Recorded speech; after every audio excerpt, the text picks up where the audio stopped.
Hey guys, so if you follow us on social media, you probably already saw this video which shows how we integrated a BabylonJS and Havok physics engine into Bitbybit. Now it's possible to use our CAD algorithms and make them much more interactive and engaging. And in this tutorial, we'll be making this chain that you see on the screen. We'll only focus on the chain itself without that ball interaction and the box. And let's just get started.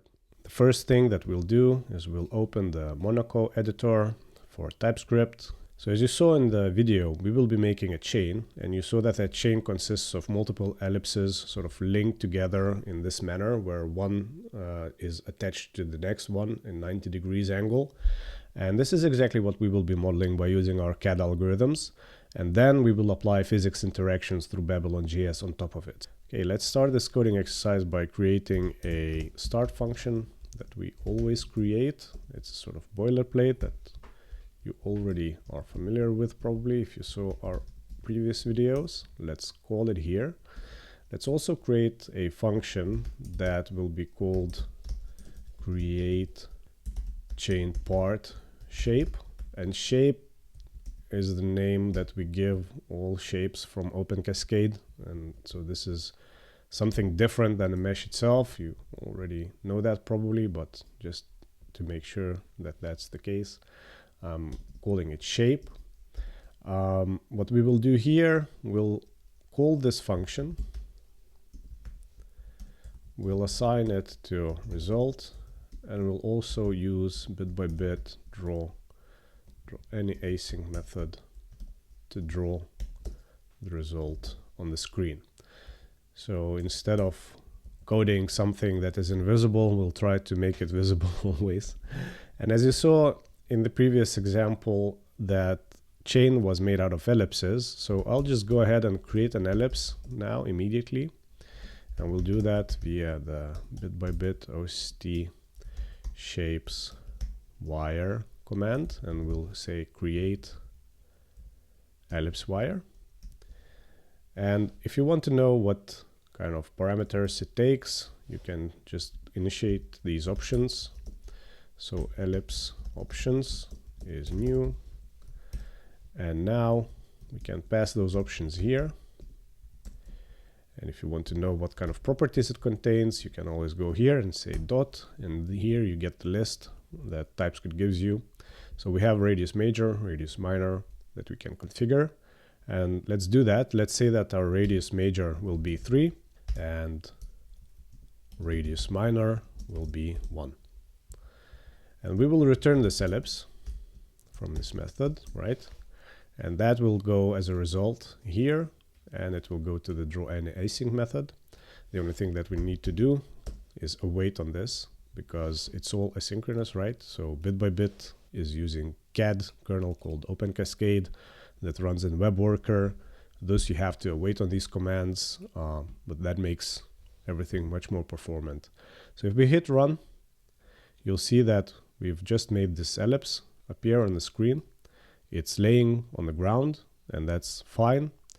The only thing I want to do is to create a grid that will help us orient ourselves a little bit better. So to do that, I'll use bit-by-bit draw grid mesh command, and let's just initiate these options as a standard here. We can pass them directly here. So let's hit run, and you see now we have a grid and an ellipse on the ground. So this is a first step right in our chain creation. We are making this linkage part. So now we only have a wire, and wire means that, well, it's not really an ellipse yet that is a solid. And if it's not a solid, it cannot be transformed into a mesh that would be used for visual representation and of course for collision detection. So what we have to do is we have to actually create two ellipses, loft them together, extrude them, make them into a solid, and let's just do that now. I'll say that I have an array of radiuses, and that array will contain two objects. So minor radius, which will be parameter, so we will just make it all a bit more parametric, right? So radius major will be 3, radius minor will be 1, and we'll use offset, so radius offset, which will be 0.5, minor property, which will be just attached to radius minor. The major will be radius major minus radius offset. Trust me on these parameters, I sort of prepared this video a little, and yeah, let's just create another object that also has a property minor, which is then radius minor plus radius offset, and major will be radius major plus radius offset. Okay, so this is a definition of two ellipses, and to create those ellipses, we'll just do a small magic trick here.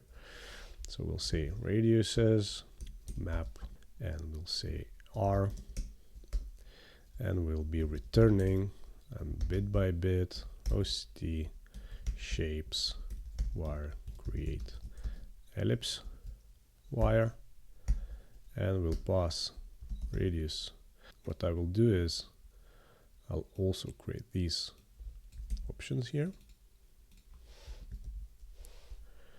I'll say that radius major is dot major and r dot minor.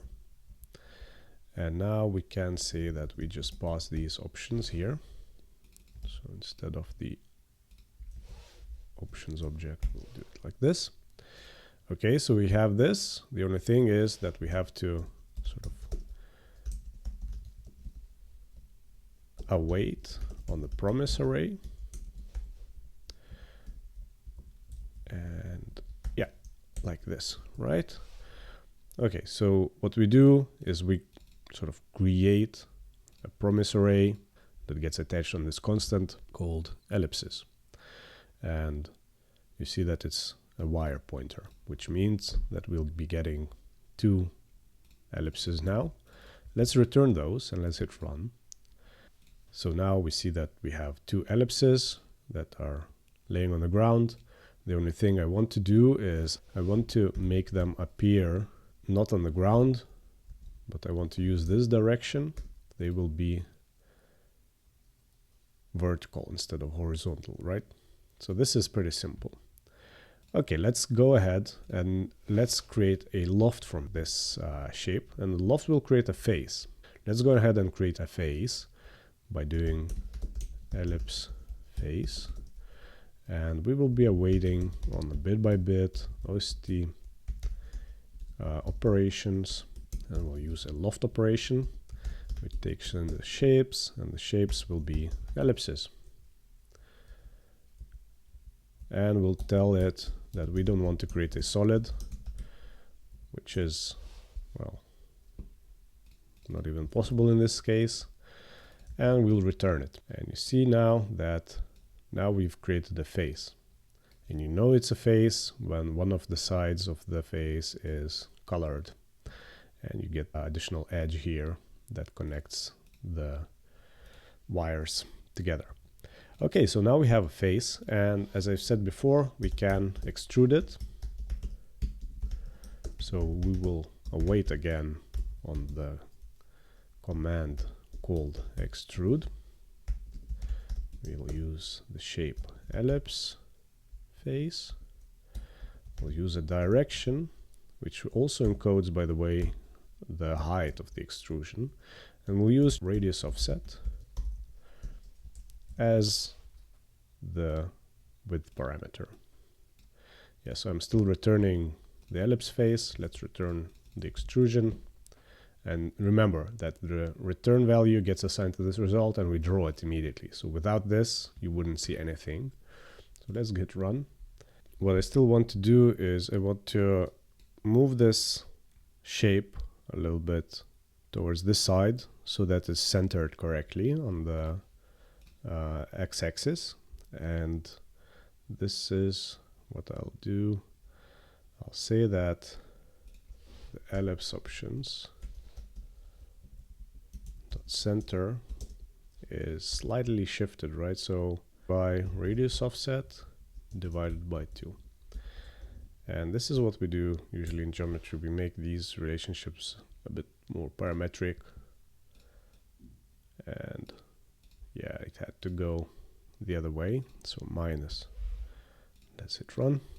And now it's centered correctly in the coordinate space. That's quite nice. Now there will come this point where we are going to create two shapes, and one shape will be used for a visual representation of the chain, and the other will be used for making computations for collisions. Maybe you already know that from game development. Mesh density really affects your speed of computations, and physics engines are really hungry for compute power, and the lower resolution mesh you give for a physics engine, the better. At least in terms of computations for collisions. So basically what we will do, we will create two separate meshes. One will be used for a visual representation and another one will be used for collisions. And I'll say that our visual shape, so visual shape will be even nicer looking shape. I'll make it a fillet. So let's fillet the edges. Well, this will create a mesh that has a lot of triangles, right? And let's use input shape as an extrusion. And radius will be 0.1. And let's look at that visual shape. Let's hit run. You see that it has now additional edges, and this part is nicely rounded, which does create a lot of triangles, right?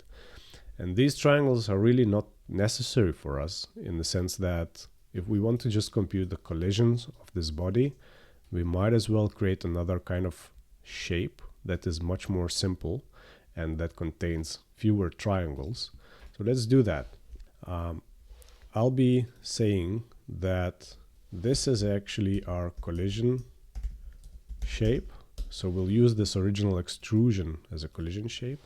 And I'll be returning a visual shape and collision shape here. Okay, so now we have these two shapes that the method returns.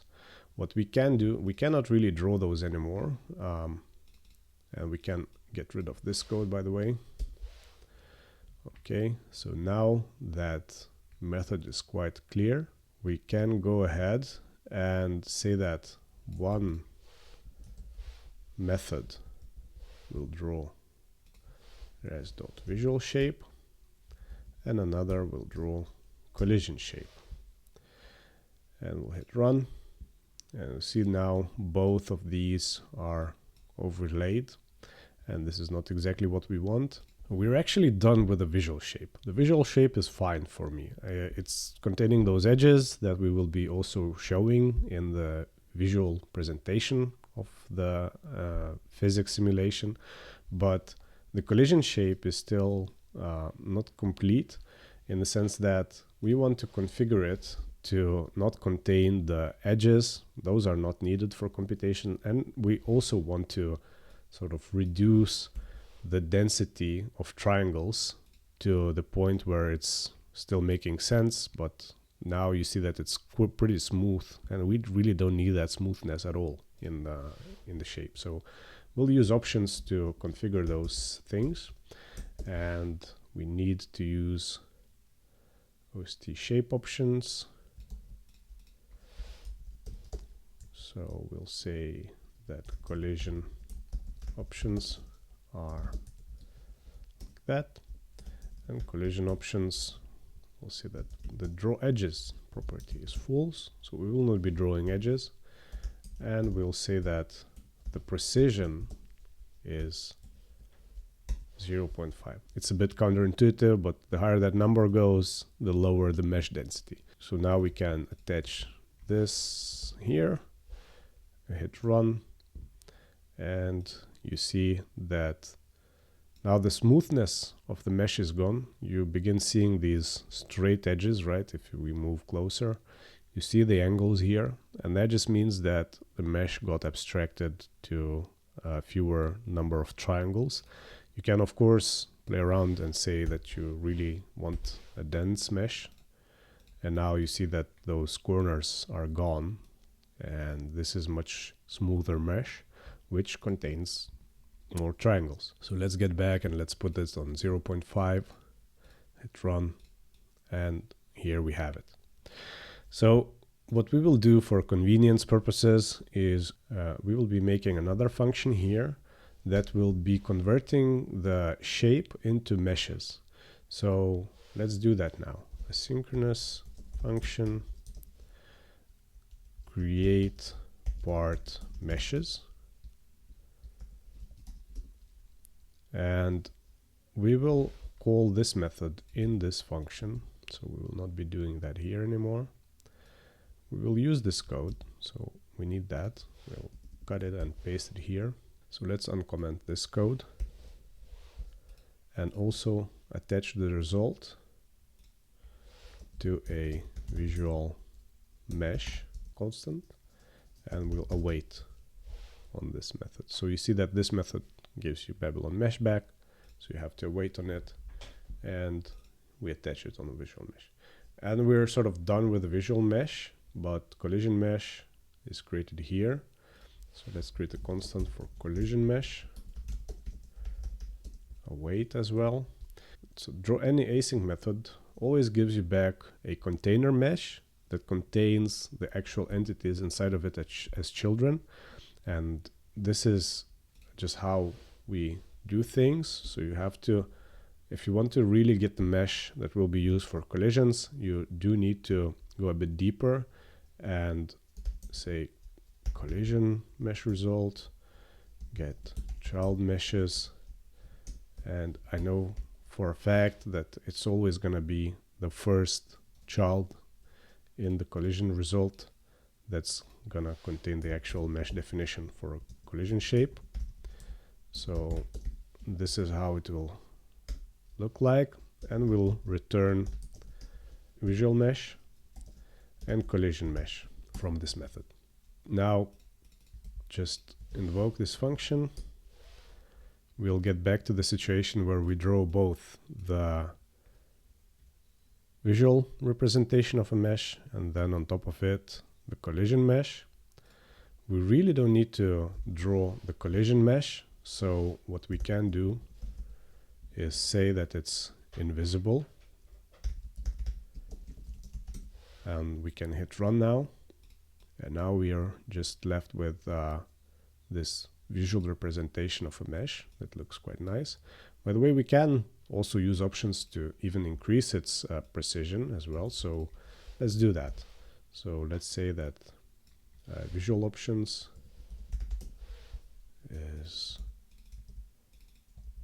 going to draw the edges, but the precision will be 0.01, for example. And what we can do is just assign this value to visual options, and we can hit run. And now it was created. I think it's a bit of an overkill maybe, so let's just put it on 0.02. And yeah, that looks, I mean, I don't know if you know the difference, but the edges just begin to look much more smooth. Okay, so now what we will do is we will assign the result of this method. We will await on it so that it's not a promise anymore. So we'll say that these are meshes, and if you hover it, you see that one contains Babylon mesh and the one here is abstract mesh. We actually want Babylon mesh on both of these so that it would be easier to code. So TypeScript thinks that we are dealing with abstract mesh because we did this, and actually we know for a fact that it's a Babylon mesh, so let's do it like that. And now TypeScript will just give us a better indication that this is a collision mesh. Okay, now what we will do, we want to repeat the shape multiple times across the x-axis, and we'll see that the step of our repetition will be 4.5, and we'll repeat this geometry let's say 8 times. Okay, so we'll create a loop that runs from 0 times. So what we want to do is for each step of an iteration to create a clone of the mesh and the collision mesh. So we'll do that. So we'll say that visual clone is res meshes, visual mesh clone, and we'll give it a name, clone I. This is not really necessary, but it's a good practice to do that. So visual clone is done like that, and then collision clone will be done in a similar way. So we'll say collision mesh clone, and this is collision. We created those clones. We have to move them, right? So we have to update their position, and position is just a Babylon vector now, because we're dealing with meshes. And we will say that we want to move it across the x direction by I times step. And the other axis will stay for now as 0 and 0. Okay, so visual clone position was updated. The collision clone position needs to be updated.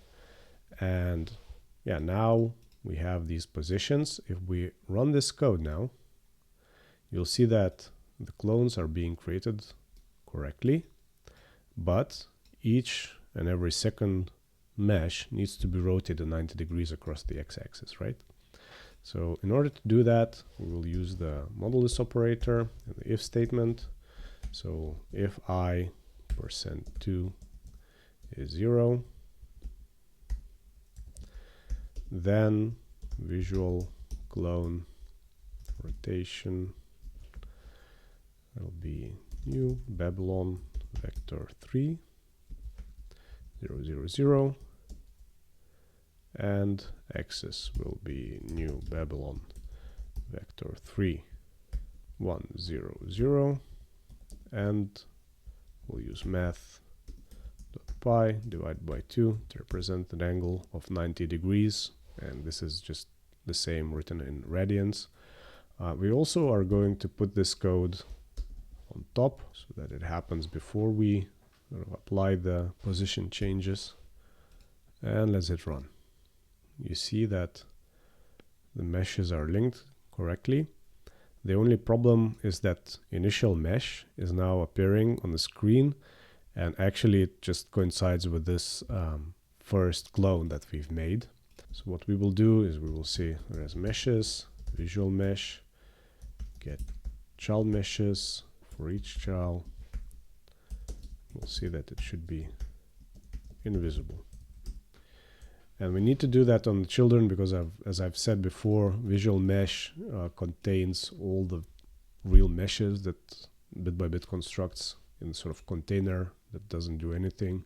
So in order to hide them, you really need to iterate through them and just hide all of them.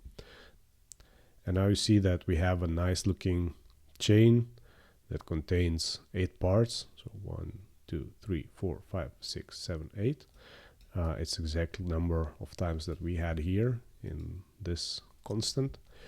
And so now, because they are in the correct positions and they are in correct rotations, we can go ahead and create physics aggregates for these meshes. So what I will do, I will create a new Babylon physics aggregate,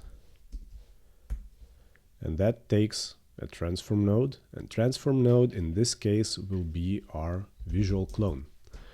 This is something that Physics Engine takes in, and it knows that it has to update the positions and rotations based on all the interactions that will be happening on the collision mesh. But it's not the collision mesh itself, right? So let's just stick with it for now. For a type of a physics shape, we'll use physics shape type that is a mesh. We need that because you see that we cannot really use an abstraction of a sphere or something else for this kind of collision. We really need a collision mesh representation. And to pass the collision body, we will use this property mesh, and we'll say that collision clone is needed here. And another thing that we need is restitution, which will be 0.75, and the mass of this object in physics simulation will be 0.5. So now we apply this to each of our clones. Okay, so now let's enable physics, and we do that via Bitbybit's method that is living on the Babylon scene, and enable physics. It does take a vector for gravity, and we do it like this, so 9.81 and 0. So now we enabled the physics. We have the aggregates here. They all have a mass of 0.5, which means that probably the whole chain will just fall down, right? And we hit run, and that's exactly what happens. Everything just falls down, and that's due to the fact that each of these elements in the chain got the mass, and there's nothing that holds that chain in one place. What we will do now is we will just check if I is 0. We'll create physics aggregate in a bit different way than normally. So let's do it like this, and you probably guessed it, that we'll use a mass of 0, and now that first mesh on the chain will be just stuck in one place, and we can now just hit run, and you see that now the chain simulation works as expected. Okay, so the only thing I still want to do is I want to put this chain into a bit higher location. We hit run, and you see that now it's really hanging in the air above the grid, and the simulation works as expected. So you can, of course, play with this script further. If you enjoyed this video, I hope you will subscribe and like it. And let's see each other in the next videos. Cheers, guys.